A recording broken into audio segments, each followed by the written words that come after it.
Hawakan mo muna. Hawakan mo muna. Alam mo walang laro? Wala pang laro? Ha? Pero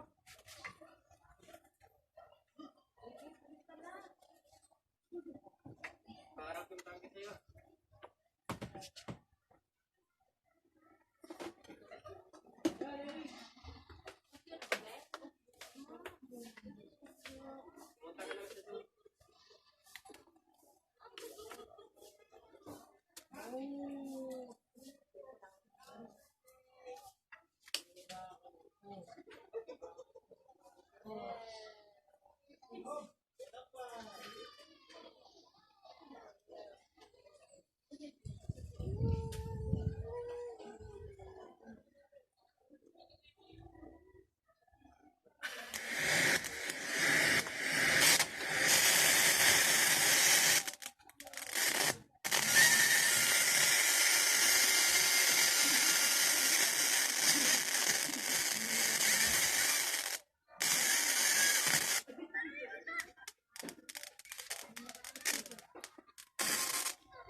That's why they were called Protestant.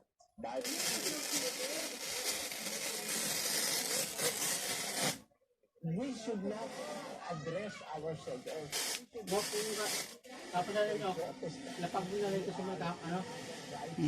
Lamisa at may lamisa. Hindi ko pa naayos yung gamit ko yan. to be used Dito lang sa banda rin. the disciples.